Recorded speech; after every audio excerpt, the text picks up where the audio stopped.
Ladies and gentlemen, rejoice or cry or both because we have made it to Week 18. It's damn good to have you here watching the Sweat presented by DraftKings Sportsbook. So I'm Emerson Lazia, joined by DraftKings contributors Steve Buchanan, Julian Edlow, VSiN's Josh Applebaum.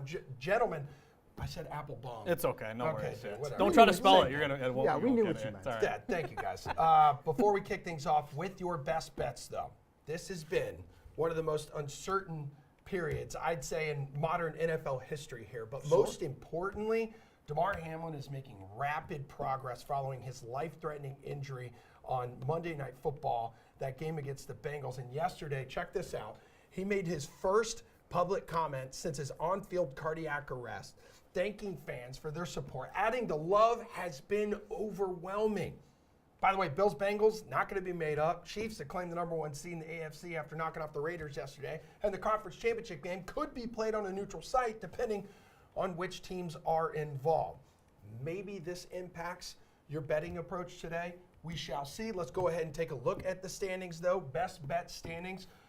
Through 17 weeks this season, Buke's suffering just his second loss of the campaign last week, dropping him to 12-2-1. You are human after all. Correct. Josh and Jules riding high after hitting double-digit wins now. But look at the combined win percentage at the bottom of the screen. We're a team, guys. That's money-making stuff, dudes. Steve, who or what are you looking at to help you get back on track this week? Yeah, said this multiple times in the second half of the season. You have been obsessed with this team. I really have been obsessed with this team, and I don't even really care for this team as a whole. But when you give me 2.5 points against the Cleveland Browns, who this Browns offense has just been talking Steelers.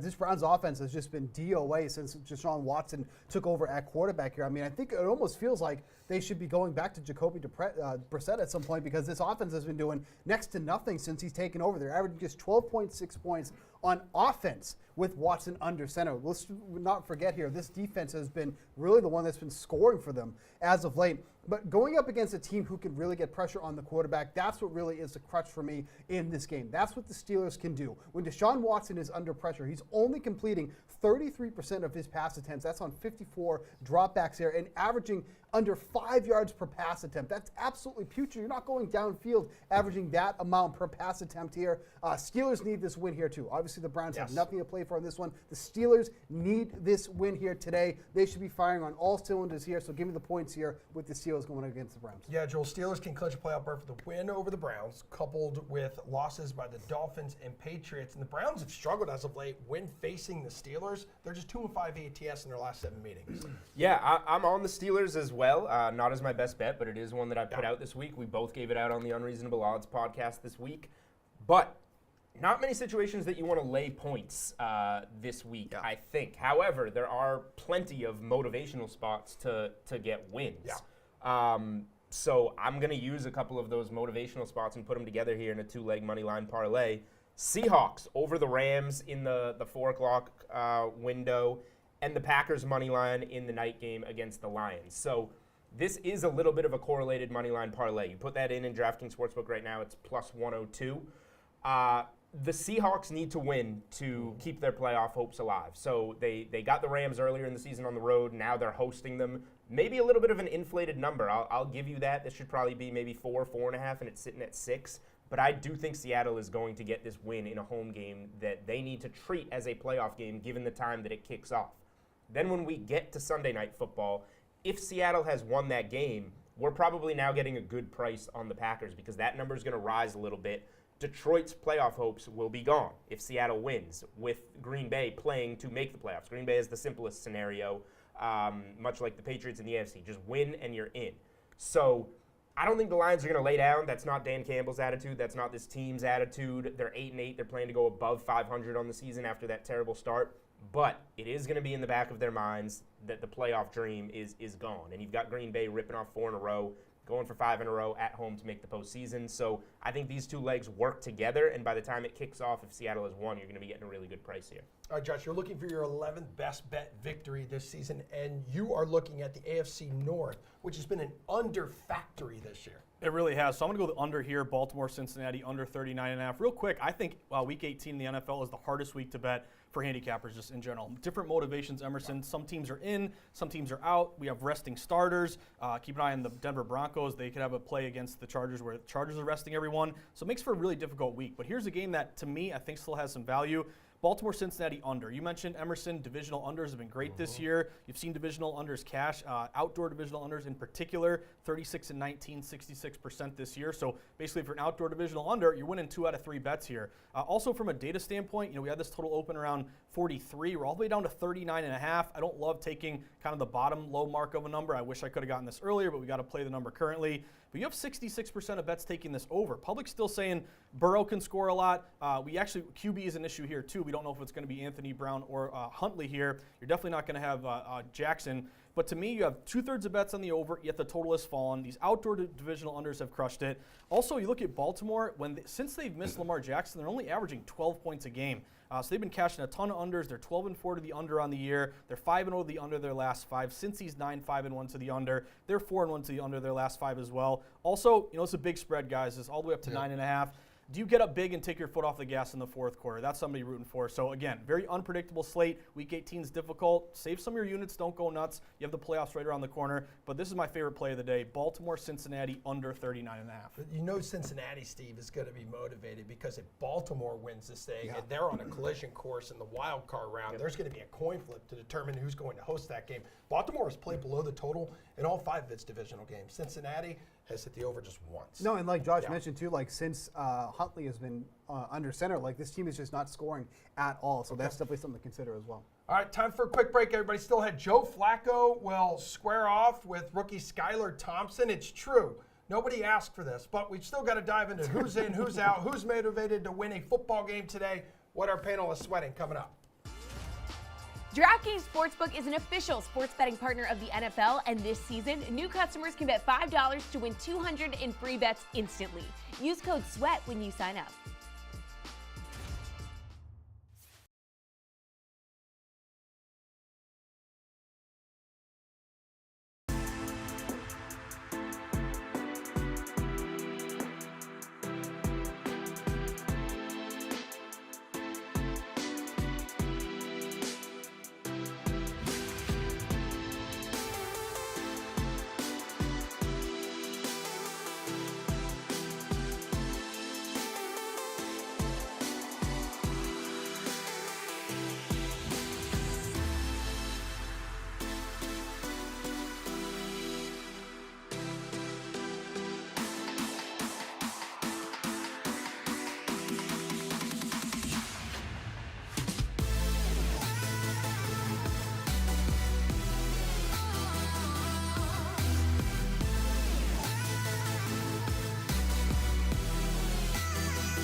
All right, back on your screen, it's a sweat presented by DraftKings Sportsbook. I'm Emerson Latzia, asking our analysts the hard-hitting questions like, what are you sweating? So Josh and Steve, please listen carefully. We have both the Jets and Dolphins turning to their third-string quarterbacks. Both teams, I believe, on a 5-game losing streak right now. New York's been eliminated from postseason contention. Miami needs a win plus some help here.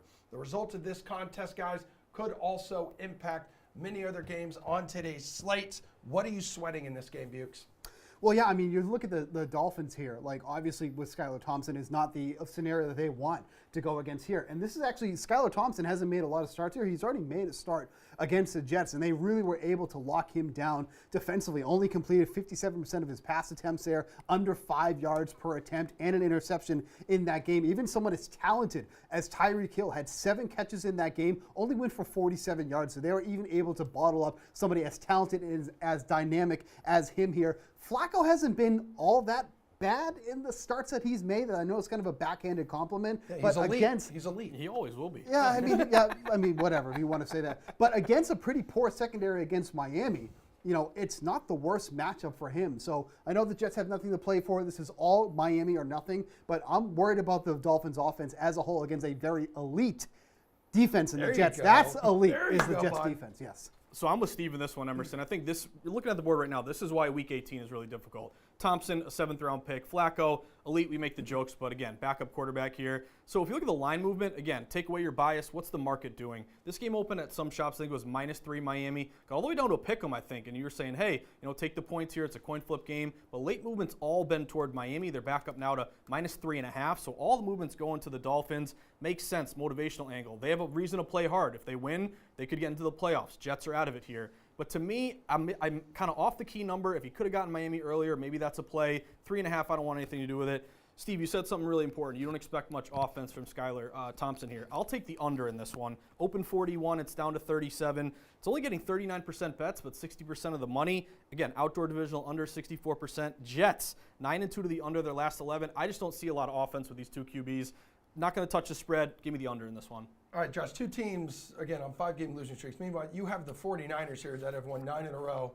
Brock Purdy hasn't lost a start yet. San Francisco, by the way, 7-2 ATS in that stretch. Number 1 seed is within reach here. So they're going to get Deebo Samuel back. You see his incredible numbers on the screen. Same for Elijah Mitchell.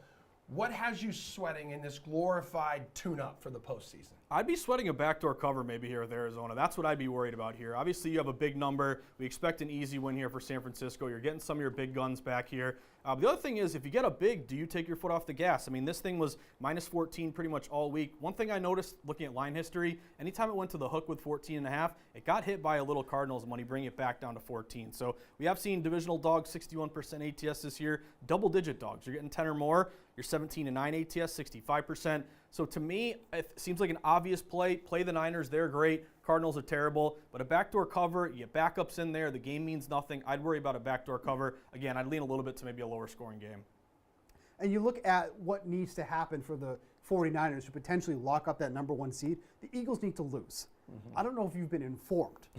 The Giants are basically playing their practice squad in this one because the Giants have nothing to play for, where the Eagles have everything to play for. When this game kicks off, it really could be meaningless at this point. Unless somehow the Giants upset the Eagles, then there's nothing for the 49ers to play for. So when you have someone like Deebo Samuel who's starting to get back in the mix, maybe a few snaps here and there, they really shouldn't be pushing him in this one here. This is why you have somebody like Christian McCaffrey on this team now who's averaging just under 25 touches per game. This Niners offense is averaging almost 31 points per game without Samuel. You're not going to need that against the Cardinals. I think actually Josh made a nice call here of a backdoor cover here by the Cardinals because that really could happen here because like when this game kicks off, I really think it's going to be meaningless for the 49ers here, so I would not be looking to be back in the 49ers as 14-point favorites, even against this Cardinals team. Well, guys, we also have the Texans and Bears with an opportunity to clinch the number 1 seed in April's draft here. So, Bukes, which fan base do you think is sweating their game more today? I think it's the Texans because they really should be the team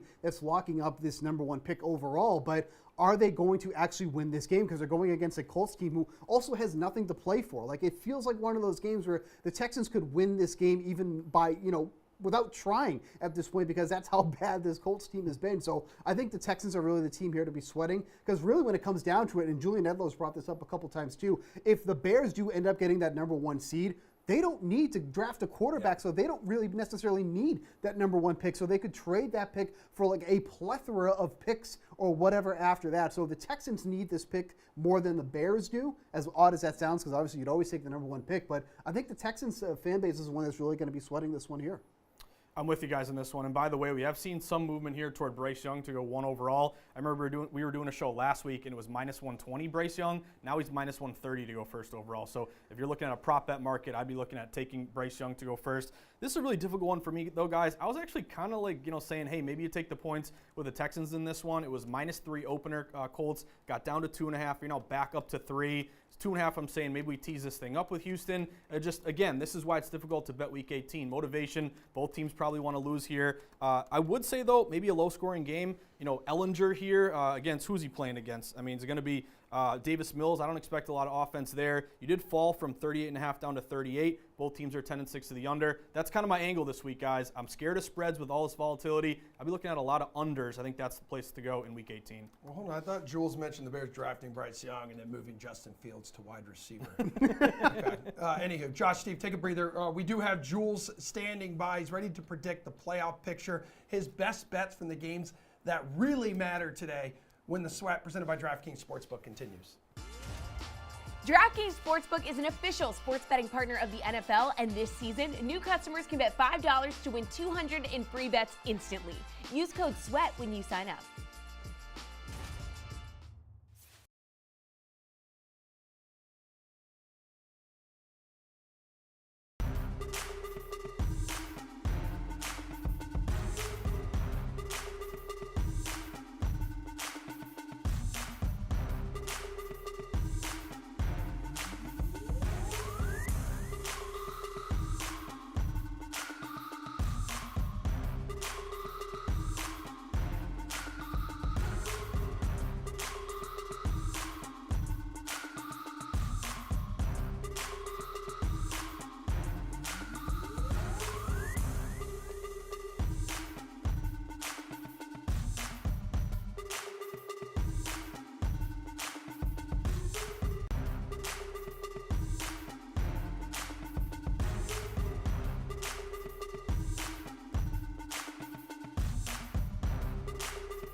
So about last night, the Chiefs have officially clinched the #1 seed and the first round bye that comes with it after demolishing the Raiders on Saturday afternoon. In the nightcap, America's team, the Jacksonville Jaguars, take down Tennessee, claiming their 4th division title in franchise history.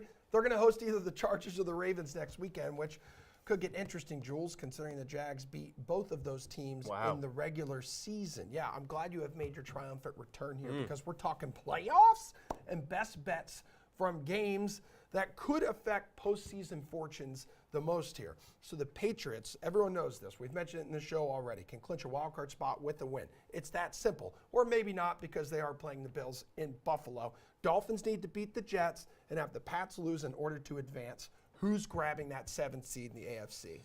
Yeah, I mean, the Patriots have the luxury of having the win and in game, but it's all tough from there. They're on the road at Buffalo, which is tough to begin with, and now you have the Hamlin narrative with his improving status. Buffalo's going to be jacked up for this game. Yeah. So I do think that Buffalo is ultimately gonna win it. We've got the number now at 8.5. That's a lot of points to be getting with the Patriots. Yeah, 8 currently on DK down to 8. Okay, I don't hate getting more than a touchdown with the Patriots, but I do think Buffalo is ultimately going to win that game, which leaves the door open For the Dolphins and Steelers, I think we've seen Miami go from a favorite in this game to an underdog to Mike White being out and becoming the favorite. So go ahead. No, I was going to say it's important too to Buffalo. Everyone's like, oh, they don't have the number 1 seed anymore, but Matters a lot. But making sure they get that 2 seed is important because if they were to meet the Chiefs in the AFC Championship game, that's going to be in a neutral site. Right. And yes, go ahead. Well, I was going to say on Thursday, Bengals seemingly won the AFC North when their game against the Bills was canceled. But if Cincinnati loses today against Baltimore and end up facing the Ravens in the wild card round, as we mentioned with Steve last block, the league is going to conduct a coin flip to see who's going to host that game between the two, again, if they meet in the wild card round. How do you see this one playing out? We are not going to need that coin flip. The Bengals are going to win this game. Okay. They've got their guys. Baltimore is seemingly, and this is up to 10. Wow. So not a hot take here. A 10-point favorite's going to win the game. But this has grown all week with the news that Baltimore is essentially going to be sitting guys. They're going to take the loss. They can't win the division anymore. They could get the home playoff game, obviously, but let's just hit the reset button, get our guys fresh for this road playoff game. And the Bengals don't feel good about the hand that they've been dealt by the league with all of this either. So they're going to be looking to win this game. They're gonna play their guys. They're at home once again. They were home for the partial game that was played against Buffalo. So although it's kind of a strange situation for them, no travel involved. That would be a spot if you want to build a money line parlay with teams that are motivated this week. Cincinnati is certainly a safe piece. I don't know if I want to lay double digits in a divisional game, but maybe you can go to Cincinnati first half to kind of get going on the right foot, lead by a touchdown or more at halftime. All right, who's claiming the final spot in the NFC, and what's a bet that you like there? Because if the Seahawks lose this afternoon to the Rams, the game between the Lions and Packers becomes a winner-take-all, but I'm thinking back to your best bets. You're probably taking the Packers. So my best bet plays right into this. Yes. And to answer the question simply, I think that the Packers are going to get the 7th seed in the NFC because their narrative is simple. Their script is simple. You win, you're in, you get the 7th seed. Now, that doesn't mean that the other teams are going to lay down and not try and get the 7th seed. And the way that the schedule is here, kind of like Steve in the last segment was talking about, once the Eagles beat the Giants as 16-point favorites, San Francisco's motivation is going to go away. That's kind of the same here to a lesser degree, but Seattle has to try in that 4 o'clock window against the Rams. That's a playoff game for them. They can only control what they can control. So that's why my best bet was to parlay Seattle on the money line. They're going to beat the Rams, and when that happens, the Lions can no longer make it, and they're going to have to play Sunday Night Football at Lambeau, where the Packers have plenty of motivation to simply win and get in. So I really like a Seattle and Green Bay correlated money line parlay. Packers are streaking right now, man. They are. I need you to hang right there because after the break, we're talking Sunday specials, including Justin Jefferson, who is 60 minutes away from conquering history.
All right, final block of the television portion of our program. I'm Emerson Lancia, surrounded by three dudes. We got Steve, we got Jules here, we got Josh in the house. Let's see which weekly specials from the DK Sportsbook you guys are backing. Bukes, Justin Jefferson, you know what he needs? 194 yards to break the all-time single season record. Plus 650 on the DK Sportsbook to do it. You considering this?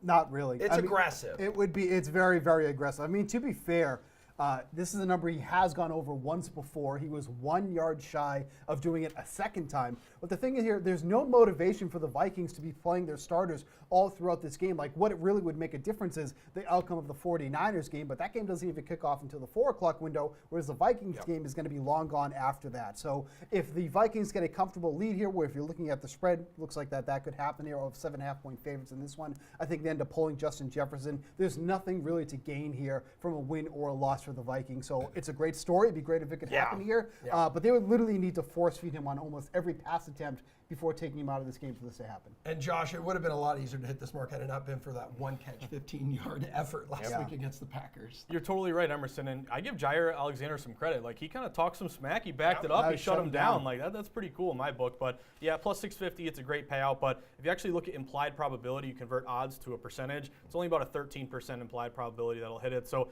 I'm with you guys. You know, regular season, maybe he puts up a huge game. I think they could pull him. Stakes aren't really that important. I'm not going to play that prop. Clean sweep of no thank you. Yeah, Jefferson would have needed to do what he had done throughout his career against the Packers, which is have really big games and then come into this game needing 60, 70, 80 yards. And then it's realistic. He can get that in a half before getting pulled. But at this point, $1.94, no thank you. It was going to be a cool game for record breakers because Fields had a huge game against the Lions, like we talked about last week on the ground. He only would have needed, I think, 64 rushing yards this week had he been playing. So unfortunately, what goes from a really good record breaker, I think we're going to get neither of them. All right, Jules, we got about a minute to go and show highest scoring game or team today. Where are you going? I have no idea who's going to score points, so I'm just going to go to the lowest scoring ones because, like Josh said, I think this is an easier slate to predict who's not going to score. Okay. The Chargers might be playing for nothing, and the Broncos stink to begin with. Plus 900 to be the lowest scoring game. I don't mind that one in Denver. Applebaum, go ahead. I'm going to go off script, okay? I'll give you a quick one. I saw a prop that it was 25.5, the biggest margin of victory today. I think someone gets blown out today. Really? Over Probably. 25.5 is minus 120. It's juiced up. I'd take somebody to win any game by 26 or more today. Take us home. Highest scoring team on the slate. I'll take the Bengals here at 11-1 in a game that they absolutely need to win, and against a pretty poor secondary with the Ravens. I think they're the highest scoring team on the slate. Gentlemen, that's how you do what you just did. Appreciate all of you watching. You okay? Catch the second half hour of our show over on our DraftKings social channels, so YouTube, Twitch, and Twitter right now. Lots of DFS, more best bets coming your way. Join us.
Everybody, we are looking at Scenics from last night in Cleveland. That's right, baby. Jesse Cofield was there last night emceeing the event because we are celebrating the launch of sports betting in the great state of Ohio. DK Sportsbook alive and well with a big beefy presence. Love that city. Love the people there. Love the fact that you are here for the second half hour of this show. Yeah, we got more best bets coming up, but final week of the regular season, you know what that means. Final week of the regular season, that we are going to have a Millie Maker for you. Oh, how much is it to enter? $20. How much do I win if I finish in first place? A fat $1 million. And you get a Tournament of Champions semifinal entry, which will allow you to win another $1 million if you actually win the $1 million. But anywho, who do I stuff in my lineup to make sure that I have a chance to win $1 million?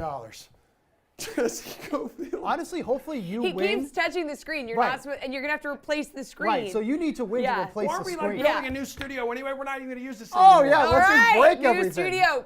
Plot twist: we all have to move to Jacksonville. All Yeah, right. Duval! Hey, Okay, all right, let's go. Get off camera. All right. So like Emerson kind of said, we're going to be doing some price checking, helping you to figure out who to slot into your lineups for week 18. As you can see, Steve Buchanan is here at the desk with me. We have Jeff Ulrich over here joining us as well. So fellas, let's start with quarterbacks. So Jeff, we got a couple guys in win and you're in games, right? So you can get Aaron Rodgers actually for only $6K going against the Lions team that has surrendered the most fantasy points to quarterbacks this season. And the Packers do need a win to secure a playoff spot, so likely he will play the full game. He will, but he won't be on the main slate, Jesse, because he's playing in the Sunday night game. Oh, plot twist! So, hey, you're just making sure I'm awake, which I love because You're that was, welcome. I could have easily just said, yeah, you can play. Look, we're gonna go to Geno Smith because it's a great point you brought up, Jesse. You need to make sure that your players today are not just motivated, but they're going to be playing the full game. Geno's only $6K. This is a monster game. Of course, he's going to be in there. He put up over 27 DraftKings points the last time he played the LA Rams. Look, the Rams don't have a good secondary. Last game, they allowed 7.7 yards per pass attempt against. They've been getting burned downfield all game, and I really do think that the Rams are going to push Seattle to the brink here because Cam Akers is running all over the yard. It's going to be a really good fantasy environment for Geno Smith. He's got his wide receivers. It's a must-win game at home. I think Geno at 6K is a very, very good starting DFS quarterback, and you can come back with Cam Akers on the other side and game stack there. And he just needs 151 yards, and he'll set the Seahawks single-season passing yards record. Let's go! Oh, my God. Does Steve. Russell Wilson own the record right now? That's just embarrassing. Anyways, Yeah, he let's just does. move He on. does own it. So Okay. don't Just even know what going else off to of what Jeff said, I like Geno Smith too as well. The one Take thing it that easy. Jeff did not mention is how bad this pass rush for the Rams has been too. Geno Smith has excelled so much when he's working with a clean pocket, completing over 75% of his pass attempts, 22 of his 29 passing touchdowns, and averaging just under 8 yards per pass attempt. He's been so good in these type of scenarios here. Obviously, the Rams pass rush has really taken a step back over the second half of the season here, so I think this is an excellent spot here for Geno Smith. The problem is that this quarterback pool really shrinks down as you look at who needs to play, who needs going to be playing the full games here, and then we also just got news that Huntley's going to be out of this game too as well. So that's another quarterback you can take out of the mix as well. So I think Smith at 6K really is the play here for this week.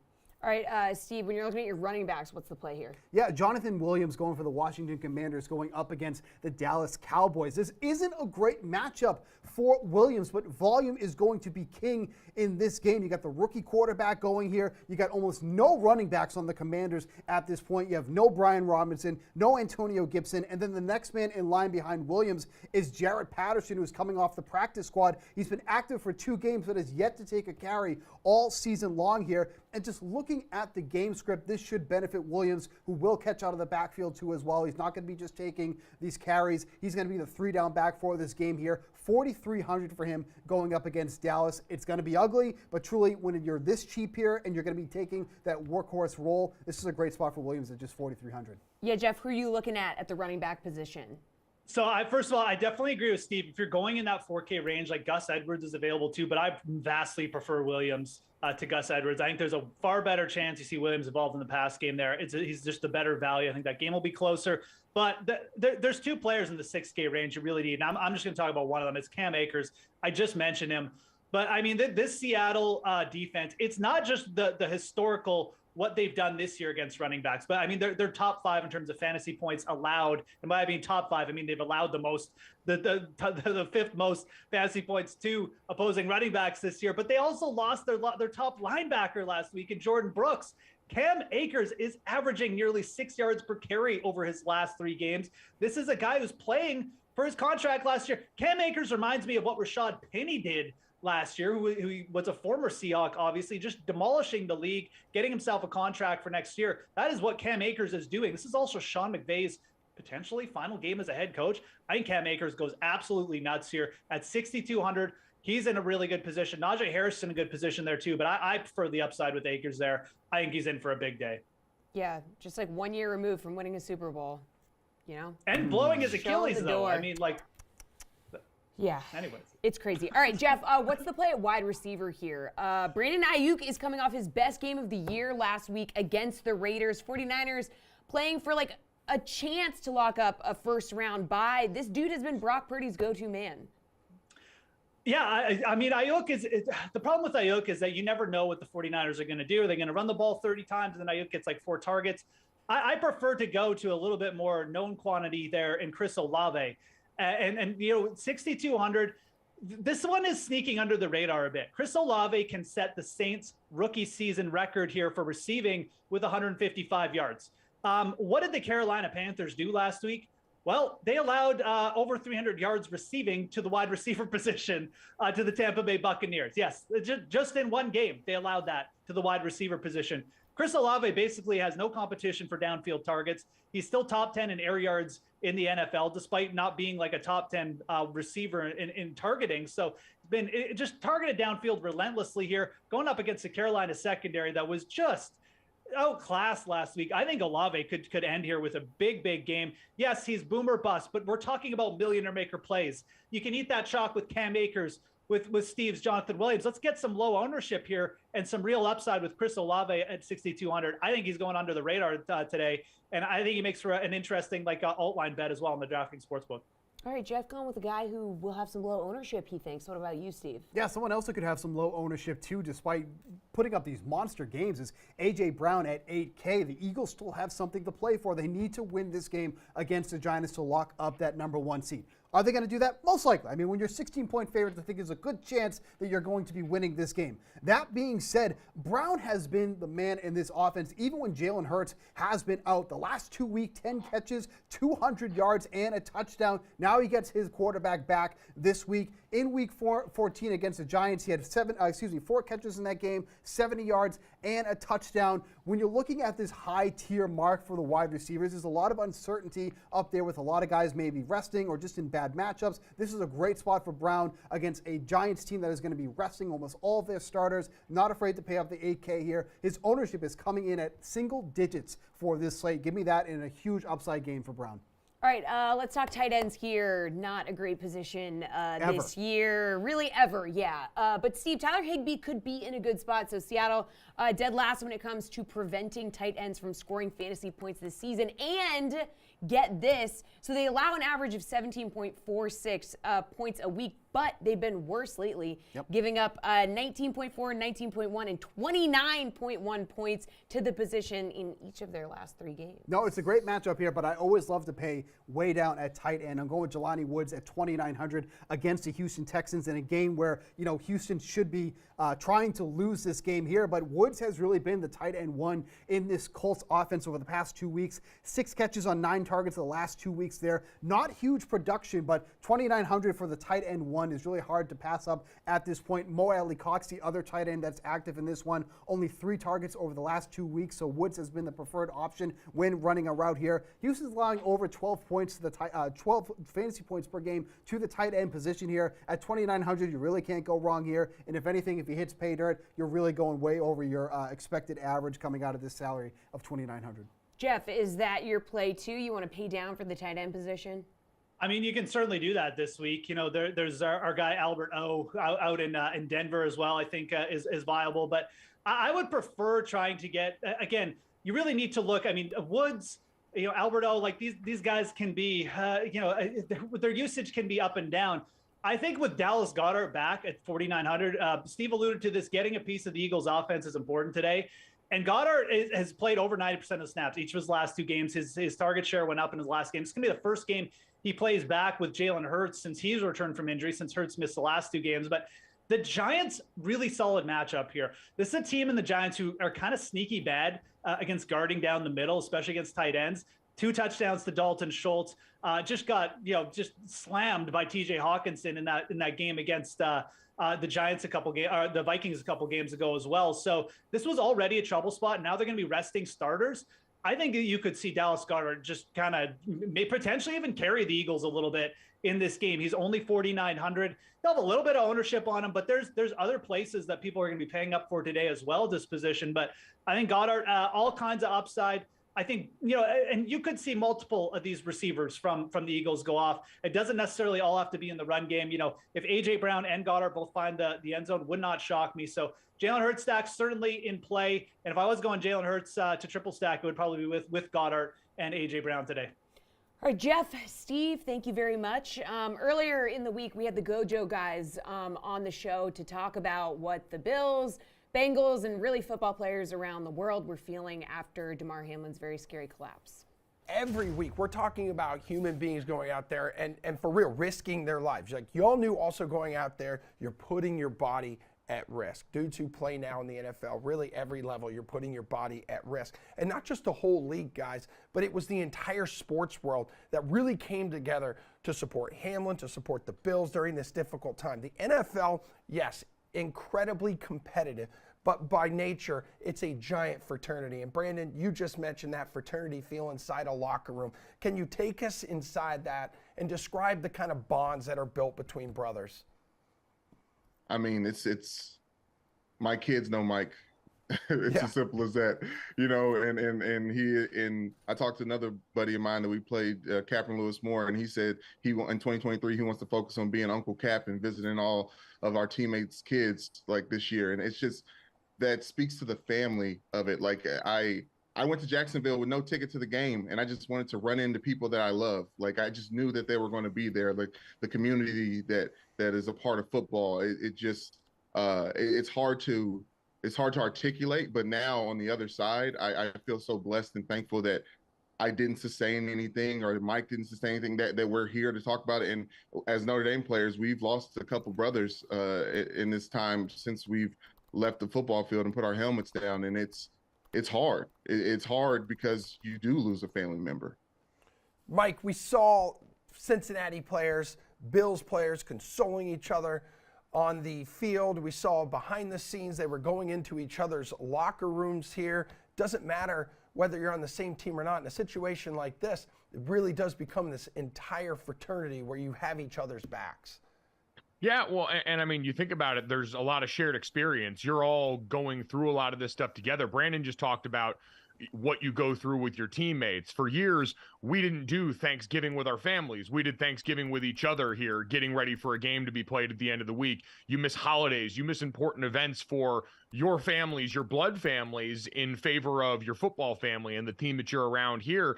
And when you get up to the NFL level, the world gets small, man, especially now. The way recruiting is when these guys come up as high school players, the way they see each other in college, the big-time guys in the award circuit, you have so much more in common with the dude across the field than you do apart from one another. Welcome back to The Sweat, presented by DraftKings Sportsbook. I'm Jesse Cofield. We got Julian Edlow and Josh Applebaum at the desk with me, and the question at hand is, are you fading or following the public bets and money this week, fellas? Okay, let's find out. Starting with Philly looking for the top seed. They are favored by 16 points over the Giants. That's a lot of points, okay? The public is heavy on the big spread. 73% of the money, 85% of the bets on the Giants to cover that huge spread. So is that the move here? Like, Jules, the Giants have clinched the 6th overall seed in the NFC. The outcome of this game will have no effect on that. So it does sound like the Giants will be resting their starters. Yeah, this is one of those weird games that the Eagles really need. The Giants don't need at all. But the number is so out of hand, there's almost nothing we can do with it at this point. So if the public's gonna bet the Eagles into these giant favorites, like, The only way that I can agree to back the Eagles is if you're going to play the first half, because they should play their starters, get out to a strong start, and then who knows where it's going to go from there. But I can't lay 16 with anyone this week. I would be if you made me bet the full game, I would take the points in a divisional game with a low total with the Giants. But I think if you want to back the Eagles in some fashion, it's got to be first quarter or first half. Yeah, I mean, how do you even tackle this, Josh? Yeah, this one's kind of crazy. It's a huge number. I think the obvious, easiest answer would be just lay off the game because it's such a big spread, and that's one thing. But obviously, people want to bet this game. Now, I might surprise you guys here. You know, I like dogs. I like big dogs. I like divisional dogs. But look at this board right here, bet percentage. The Eagles are only getting 15% of bets, yet they actually were minus 14. Now they're minus 16. I see a couple of books that are 16.5. Only 15% of bets, yet the line's moving in their favor. It's kind of one of those disgusting hold your nose. I'd actually lay the points here. You never get a favorite getting 15% of bets in a contrarian spot like that. To me, this is like a 27-10 game. And again, you're getting Davis Webb at quarterback for the Giants. I don't expect much offense out of them. Believe it or not, I'd lay the points. If they were getting 80%, no way I would play that. But only 15%, yet the line's moving in their favor. That looks like a contrarian fade the trendy dog play. Another way you can look at this one, too, is just the Giants aren't going to play their guys. Giants team total under. They're probably not going to score many points.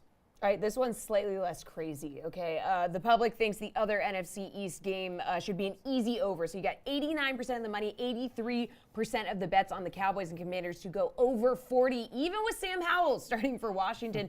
So, Josh, Dallas does still have a little hope for the 1 seed in the division. So what's the play here? Follow the money on this total?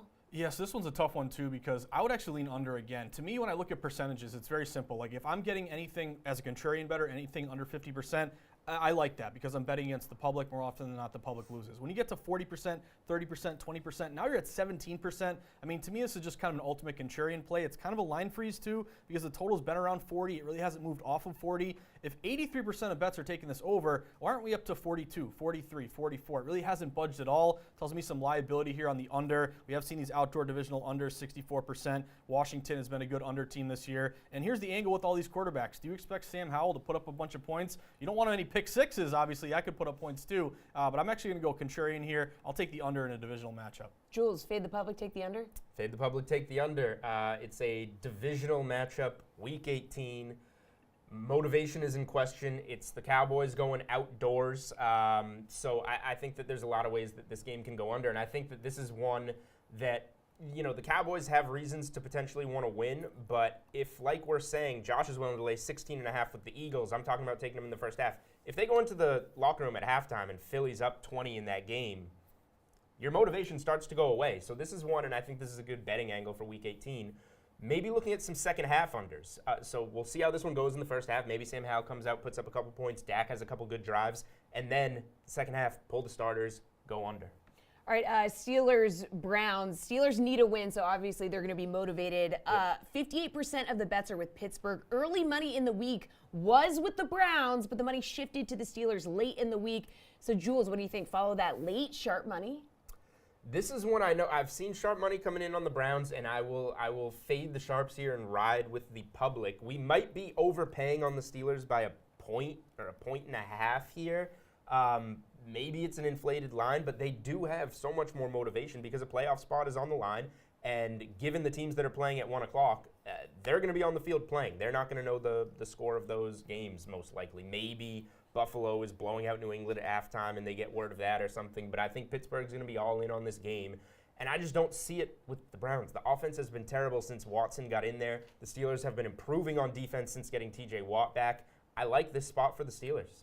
Josh, what do you think? Fade the sharps? You dare? So this one's, I never want to do that, Jesse, for sure. Yeah, But come on. I would just say it's a little bit more difficult. We don't have like an 80%, 20%. I mean, this is closer to 50-50. Right. And again, there's another misconception here that sharps are always on one side. You could have differing sharp angles. Like, to me, seemed like it was sharp getting +3 with Cleveland, but then it was kind of sharp when it fell to 2, buying back on Pittsburgh, bringing it back up. So my angle here would be I'd maybe tease up actually the Browns in this one. If you're +2.5, you take them to +8.5. If you lose by 8 or less, you cover this number. I just don't think Pittsburgh, even though they're motivated, I don't see that their offense scoring enough to cover an 8.5 or higher there. So it's a divisional game. It's a low total game. I'd probably tease up the Cleveland Browns thinking that Pittsburgh would win, but the Browns could keep it kind of close.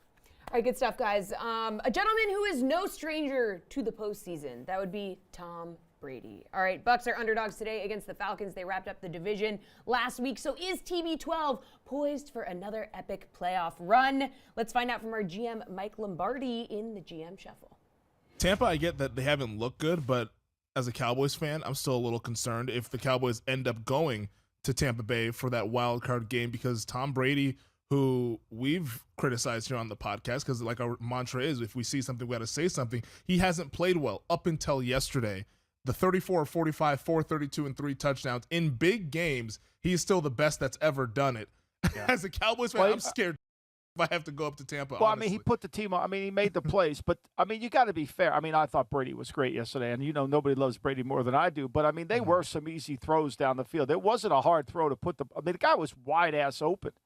I mean, Henderson never got close to him, and Evans isn't. I would not say Evans is like, oh, he's the speed receiver. Like, you should be able to stay foot to foot with Evans. It's going to be a jump ball down the field. You just got to make the play. But he was targeted 12 times. He had 10 catches. And usually, I mean, think about that. Godwin was targeted 9 times. He had 9 catches.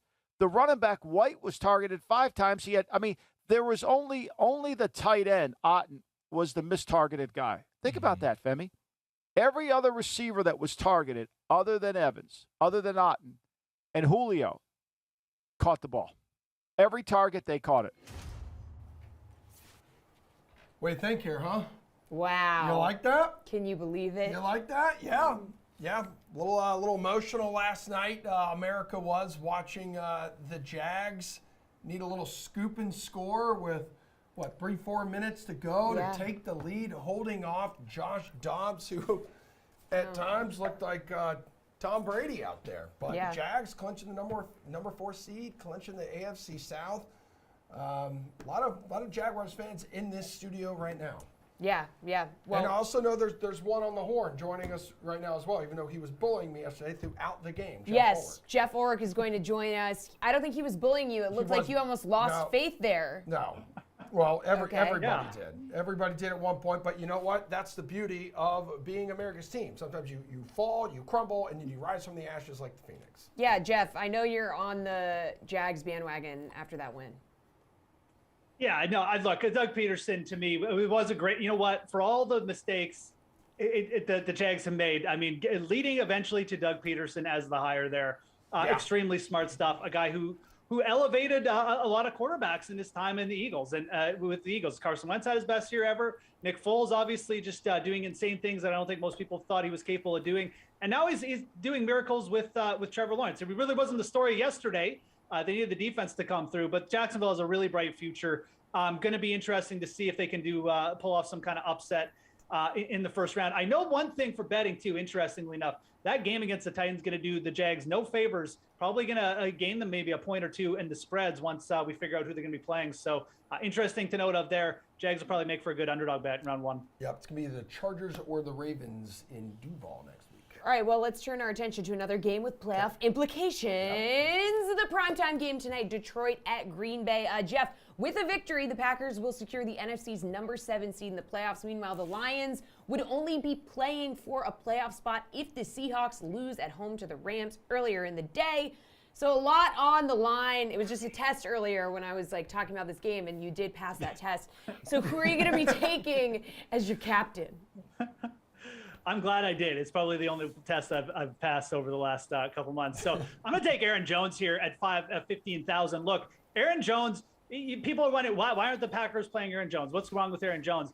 He's struggling with a lot of injuries. If you've been reading and following the Packers beat, this guy has been dealing with multiple things. Now, really interestingly enough, I was expecting him not to have a big workload last week against Minnesota. What did he come out and do? He ran the ball 14 times, which is more than he's done in a couple weeks. They really relied on him, and he looked good. 7.9 yards per carry. Now going up against a Detroit Lions defense that allowed 9.1 yards per carry last week. Over the last 3 games, they've allowed 6.6 yards per carry. That's worst in the NFL.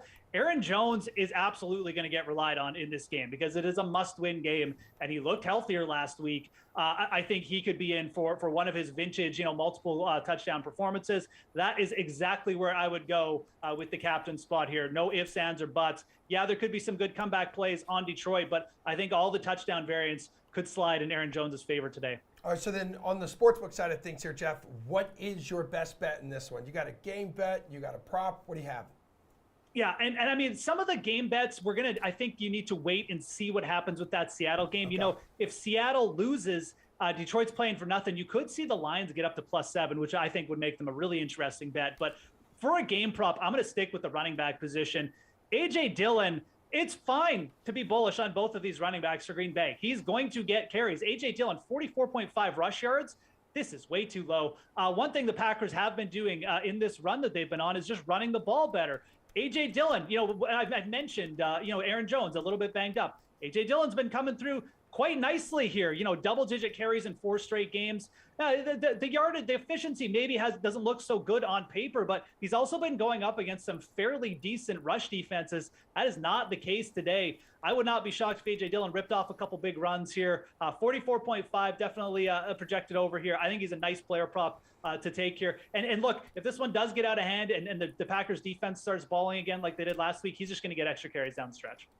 All right, well, I'm just exhausted. It's been a really heavy lift for Emerson and I so far on this show. Well, you should be exhausted. You got back from Cleveland at I this did. morning. Emerson didn't sleep last night either. So I mean, yeah, and Emerson was up slept all like a night. baby, buddy. So giddy.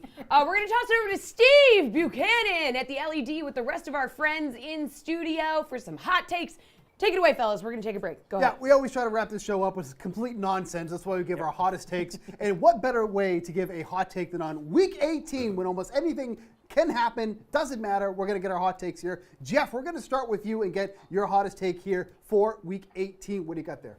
There's his head. There he is. I'm going to take, here I am. I mean, I'm right here. I'm in between you guys. I am inside the studio now. I'm going to take the Rams here to upset the Seahawks. I absolutely love this spot, man. I mean, I mentioned it earlier on the show, but the Seahawks lost their defense, play caller on defense, and Jordan Brooks last week. They're already terrible against the run. Sean McVay, this could be Sean McVay's last game coaching. You think he wants to go with a loss against Pete Carroll? You look at what McVay and the Rams had done before this year. Coming into this season, McVay was 5-0 straight up in his last 5 games against Pete Carroll. His only loss came when he had to start John Wolford. Now he's got Baker Mayfield, Cam Akers. My other bet for this game, not just taking the Rams on the money line, but Cam Akers, 125 plus yards in the outlines, plus 425. Like that a lot. I think Cam Akers is in for a big day too. Jeff's hot take would ruin your parlay because would. he's having the Rams to Perfect. upset the Even better. Seahawks in this one. Do you have something to battle back with, Jeff, or are you going to be a little more sensical here? No, I just think Jeff's wrong. That's why it's a hot take. We're always wrong, so the Seahawks are going to win. My hot take is equally as silly, though. Sam Howell is starting for the Washington Commanders today. He has done nothing in the NFL, so of course I'm going to take him at an alternate passing prop to have a 300-yard game. I think it's like +9 something. I don't know. Producer Drew picked it for me because it was a fantastic pick.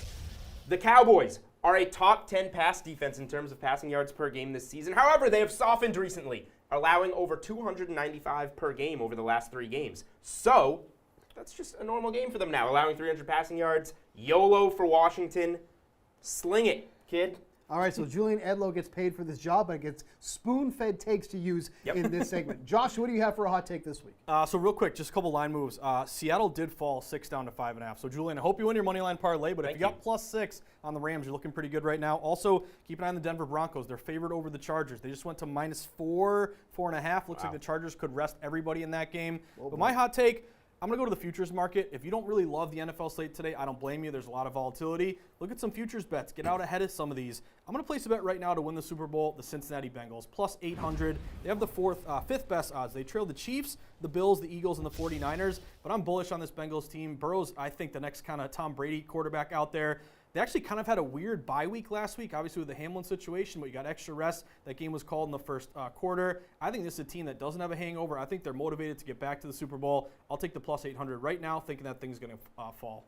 All right, don't put up my lower third because I just changed my mind on the fly here. So don't put up my lower third. And you get paid to do this? I do because spoon-fed? this is coming from my mind. Highest scoring game on the slate, 20-1 odds. Texans at Colts. Give me a sloppy defensive game in this one. Pick sixes all over the map. 20-1 odds. Give it back to Jesse and Emerson. There's your hot take. Wow. Talk about burning the studio down. Oh, yeah. Steve, going off script for the final take. Let's go. And that is how you do What the you last just show. did. We just did. Yeah. And the last show of the regular season. worst So host. Yes. good for us. All right. So the Sweat, of course, we'll be back next week, but you can also catch us during the week at 11 a.m. Eastern time. But No, you're not here next week. You're going on vacation again. yeah, that's at the end Back of to the week. Cleveland. End You're of the taking week, your husband not to going to Cleveland. Cleveland, It's like the going ninth at one the this end year. of the week. We talk all sports. It's on our socials. It's on YouTube. It's really cool. But today, enjoy the games.